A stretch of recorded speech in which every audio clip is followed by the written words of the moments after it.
This Faith and Finance podcast is underwritten in part by Sound Mind Investing. For more than 30 years, do-it-yourself investors have relied on SMI for proven strategies and trustworthy guidance. SMI helps people build wealth so they can provide for their families, prepare for the future, and give generously. Learn more at soundmindinvesting.org.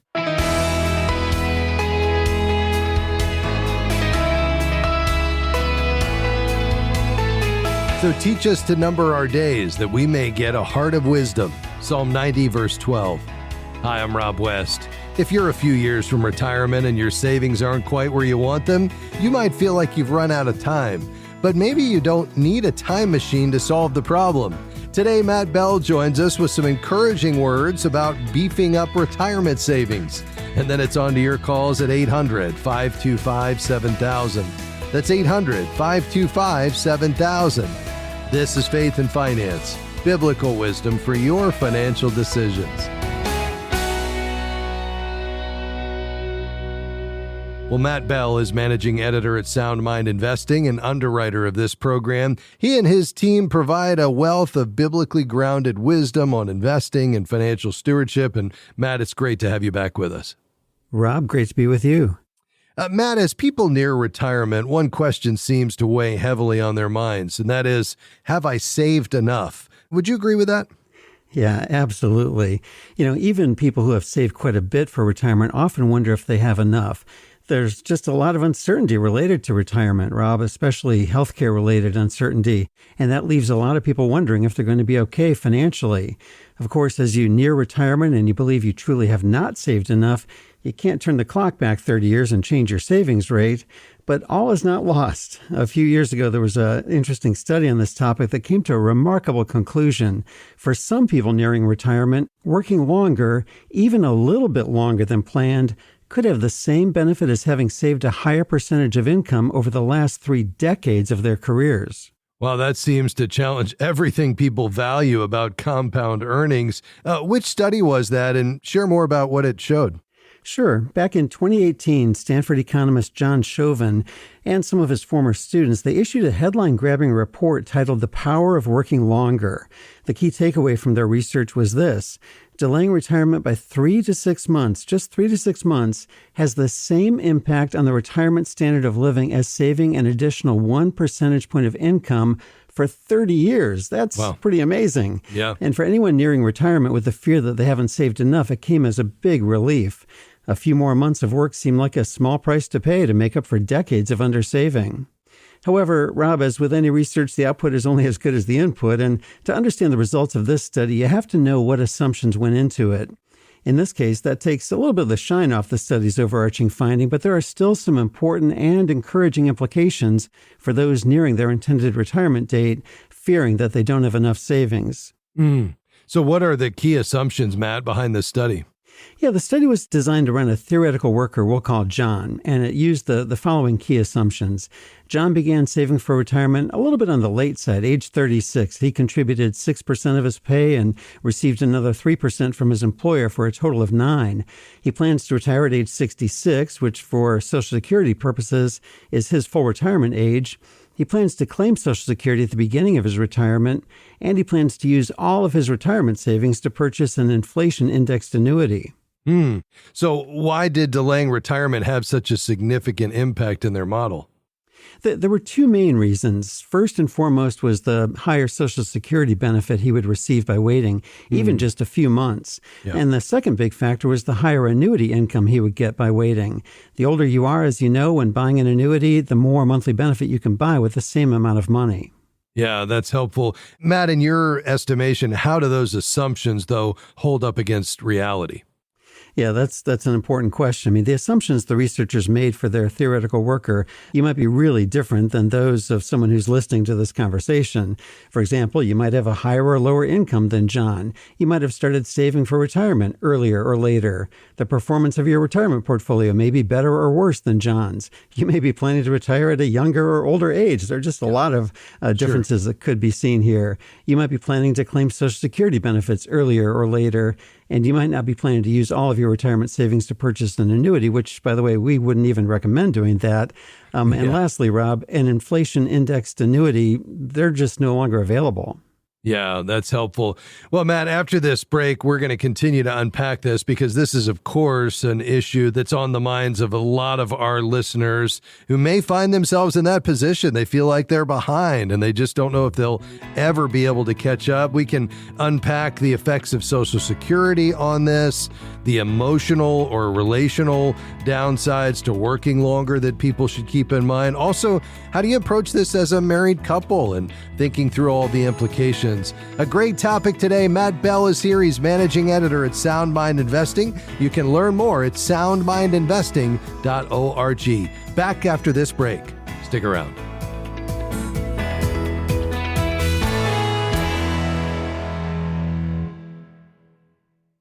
We chase money thinking it'll bring security. We seek success, hoping it'll satisfy. But the book of Ecclesiastes exposes this truth. Lasting contentment isn't found in what we own, but in a personal relationship with wisdom himself, Jesus. Faith Fi's newest study, Wisdom Over Wealth, will help you break free from empty pursuits and discover what truly lasts. Get your copy when you become a Faith Fi partner with a gift of $35 a month at faithfi.com/partner. Faith and Finance is grateful for support from Sound Mind Investing. If you have money in an investment account, you know sometimes the stock market can seem like a roller coaster. But it's possible to enjoy both profit and peace of mind as a do-it-yourself investor, no matter what's happening in the market. A short video webinar about that is available at soundmindinvesting.org. Financial wisdom for living well. soundmindinvesting.org.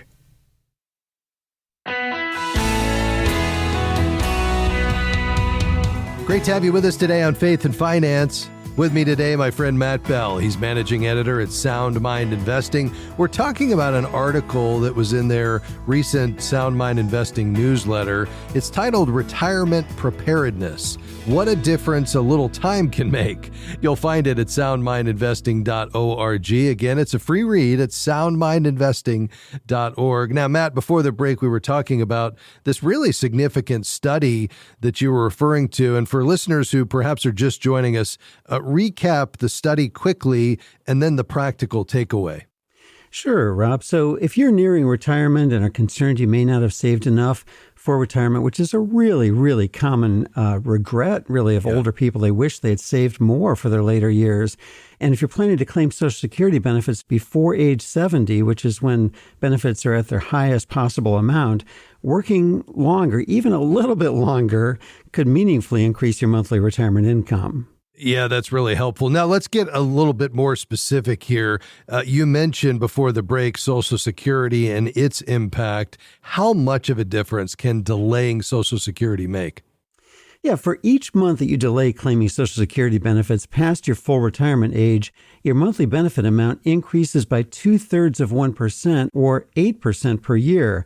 Yeah. So, Rob, in other words, waiting beyond your full retirement age to claim Social Security benefits is essentially buying yourself and potentially your spouse an increasingly attractive inflation-adjusted annuity, and that's a really compelling offer. Well, it really is, Matt. I mean, let's camp out there just for a second, because having this base of income that perhaps is as much as 24% higher than what you would have received at full retirement age every month for the rest of your life is a big deal. Now, there's, of course, the opportunity cost because you gave up that income stream for those years between full retirement age and age 70. And so I think the latest data I saw is that on average, you have to live at least 12 years to be paid back, but then you enjoy that higher check for the rest of your life. Is that right? Yeah, that is right. And it is certainly a balancing act. I mean, nobody knows the future. Nobody knows how long they're going to live and how much their circumstances could change, what their needs might be for long-term care. There's just a lot of variables there to consider. But the fact is that generally speaking, people are living longer than ever. Yeah. And so to have this, in essence, an inflation-indexed annuity, which is what Social Security really is, to have that increased benefit each month by waiting a little bit before you retire can be a really, really valuable benefit. Yeah, and that inflation indexed portion is referring to the COLA, the cost of living adjustment that happens every year for everyone collecting benefits. So that's really key. And, often the key to being able to wait until age 70, Matt, comes down to continuing your work, which provides that income stream, allowing you to forego Social Security. There are other financial advantages to working longer. Share those with us. Sure. So working longer would enable you to contribute more to your retirement portfolio. So if you do plan to annuitize a portion of your retirement account, you might be able to put more money into it. And that, of course, would increase your monthly benefit that you would receive.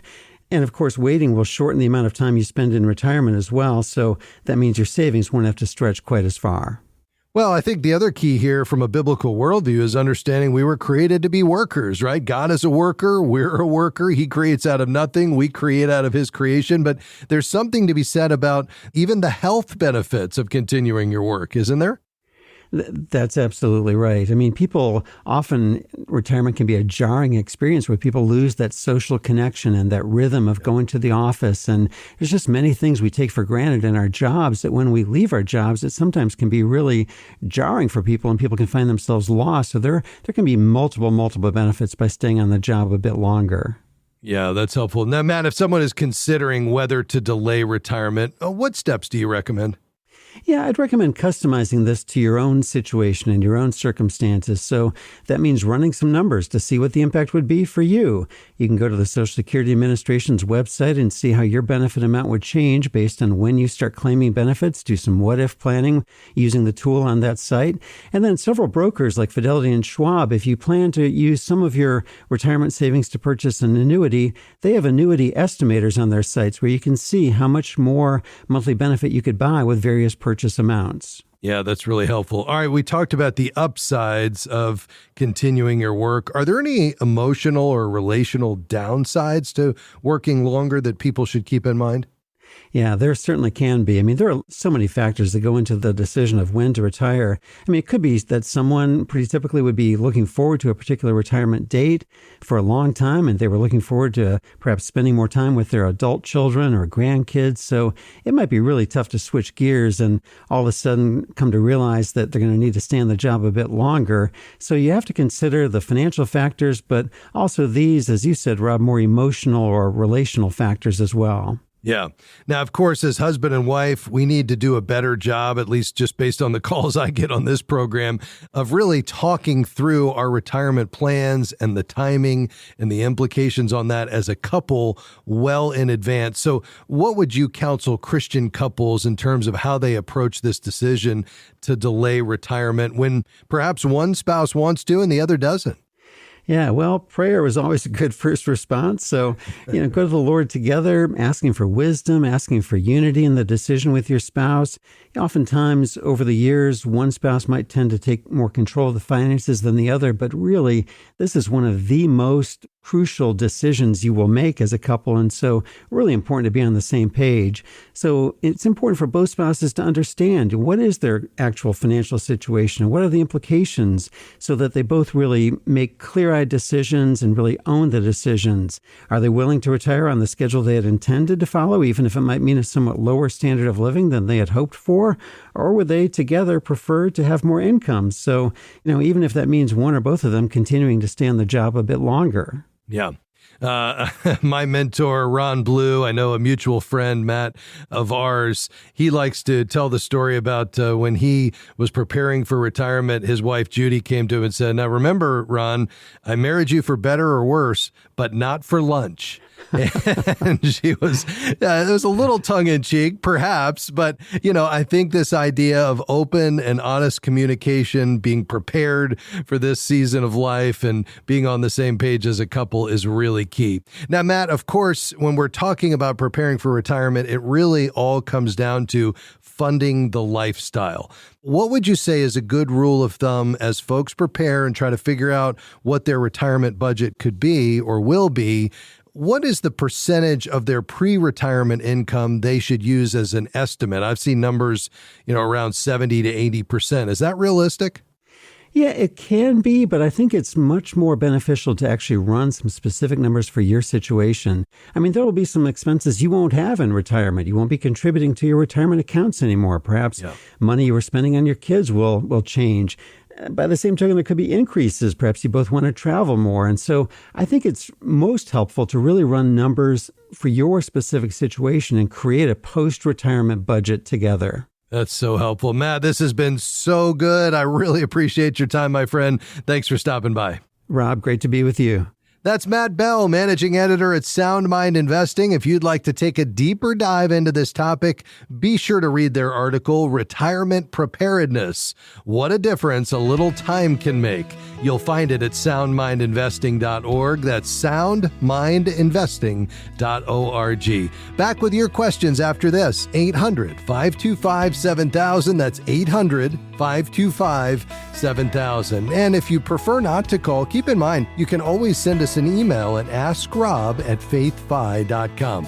I'm Rob West, and this is Faith and Finance, biblical wisdom for your financial decisions. We'll be right back after this break.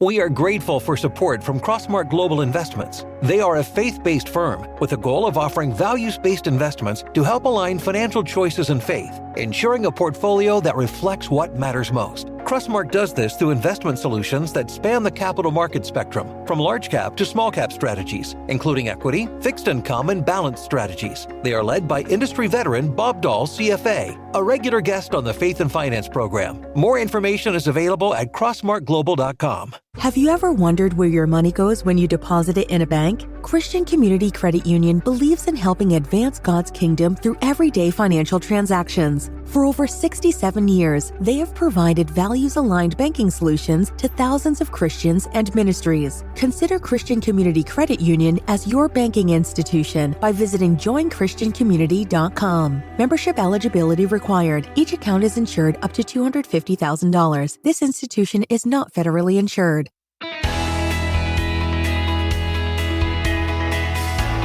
Great to have you with us today on Faith and Finance. I'm Rob West. This is where we help you manage God's money as a wise and faithful steward. God created it. It's a good gift. We just need to manage it according to biblical wisdom, hold it loosely, save it appropriately, give it generously. We like to try to help you do that on this program each day, seeing God as your ultimate treasure and money a tool to accomplish God's purposes. If you have a question today, something going on in your financial life, you can call right now, 800-525-7000. Let's see. We'll go to Hopkinsville, Kentucky. Hi, Rebecca. Go ahead. Hi, thanks for taking my call. Sure. So my property taxes are due, and they can be paid in 2 installments, in May and then 6 months later. But I actually have the money now from my tax return. So my question is, should I go ahead and just pay the full amount because I have it handy? Or should is there anywhere to invest short term for 6 months, a small amount like $1,500, and grow it before I hand it over to the government? Yeah. Now, let me ask, though, don't they provide a discount if you pay it all up front? They do not. They don't. Okay. Not all here. Right. No. Okay. Got it. Yeah. So, I mean, if you were to put it away, I mean, the thing would be, given that time horizon, you really don't want to put that money at risk. So at that point, we'd be talking about maybe a 6-month T-bill, at 4.5% to 5%. High yield savings is right about 4%. Money market, about the same thing. So how much did you say that would be? About $1,500? Is that half? It's maybe closer to $1,800, but not much. Yeah. Okay.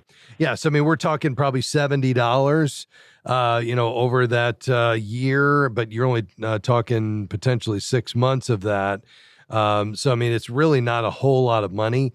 So I would say, given that, that the hassle factor of you having to remember to do it later, and versus the potential, additional interest you could earn, I would say probably go ahead and pay it. Now, I mean, the only exception to that might be if you said, listen, I don't have my emergency fund in place. and I'm working on that. But even then, I wouldn't want you to spend this on something else and then get to the end of the year and not have it, because the last thing we want is to have a property tax bill unpaid. So I would just say, if you've got the money, just given, what you stand to make on it over a 6-month period of time, I'd just probably get it paid. Okay. Thank you so much. All right. You're welcome. Okay. All right, Appreciate your call today. Bye-bye. Anytime. 800-525-7000 to Chicago. Hi, Ruth. How can we help? Hi, I'm calling because I would like to know, is there a organization that would be able to give information concerning the various organizations that are asking for funds, such as America Cares, CARE, Mercy Ships, and so on? Yeah, it's a great question. So the first thing you could do would be to see if they're ECFA certified, ECFA. It stands for Evangelical Council for Financial Accountability, and you could do that at ecfa.org if you're comfortable on the internet. This would certify that as a Christian ministry, they've met high standards of financial integrity and transparency and biblical stewardship. Another place you could go would be something called charitynavigator.org. They rate thousands of nonprofits, both faith-based and secular, based on financial health, accountability, and transparency. I think one of the ministries you mentioned was Feed the Hungry. I mean, they've got a 4-star rating. You could go in there and read all about it, but they give a lot of great information. For instance, you could see what percent of each dollar is spent on programs versus like administrative costs, things like that, what, some of their activities were. So all of that is available at charitynavigator.org. And then I'll give you one final one. And again, we're assuming you're comfortable navigating the web, but a final one would be ministrywatch.com. They focus specifically on Christian ministries, and they offer a lot of detailed financial reports and transparency grades and even editorial reviews. So I think between those three, you should get what you're looking for.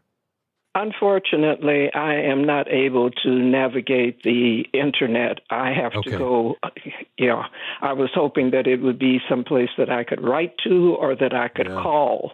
Yeah, it's a good question. I don't have one offhand. Do you have a family member or a friend or a grandchild that could help you, do this at some point? Because I feel like the internet is going to be the easiest in terms of, I don't know of any that would allow you to write in a letter and have them respond. Unfortunately, even at the library, I'm not sure what you'd do just to get up-to-date information. So I think your best option would be a friend or a family member at church or somebody that, next time you're visiting would be willing to help you kind of check out some of these websites. Well, that doesn't work very well, so I thank you for helping me. Okay, I wish I had a better solution for you, Ruth. Unfortunately, I just don't know of one that allows you to call or write in. But we appreciate your call today, and I'll ask my team to check on that. If we find one, we'll mention it in a future broadcast. And thanks for your call today. Lord bless you. 800-525-7000 to Miami. Let's talk to Lashara. How can we help you? Hi, God bless you. I was just want to know about your thoughts about the XRP. That they're talking so much about the investing XRP, that the new actually government, that's going to be the new money figure. Yeah, I think that the cryptocurrencies and blockchain that powers them is here to stay. It has a wide range of applications beyond even the financial environment into healthcare and other areas of our economy. And so I don't think you're going to see it go away. I would not be investing in the cryptos, and certainly not XRP, just because of the volatility. They're saying that, this could be a key to low cost cross-border payments for financial institutions. And, there is, but there's just a lot of volatility. And I think there's a lot of uncertainty just around the regulatory environment that ultimately is going to drive these cryptos, including XRP. And so I think for that reason, it really is, just something that would be too highly speculative and volatile for the average person to invest in. So if it were me, I would stay away from it personally. Perfect. Thank you for your opinion on that. And thank you so Absolutely. much. Have a great blessed day. All right, and you too, Lasara. Thank you for calling. Well, folks, that's going to do it for us. We covered a lot of ground today. Let me finish with this. When we think about a biblical worldview of money management, it starts with lordship. God owns it all. And then stewardship. Money is a tool to accomplish God's purposes. I think right behind that is generosity. Giving breaks the grip of money over our lives. I hope you think about that today as you think about your role as a steward. A big thanks to my team today. Couldn't do it without them. Autumn on phones, Devin, my producer, Jim on research, and everybody here at FaithFi. If you want to support our work, go to faithfi.com and click give. We'll see you tomorrow. Bye-bye. Faith and Finance is provided by FaithFi and listeners like you.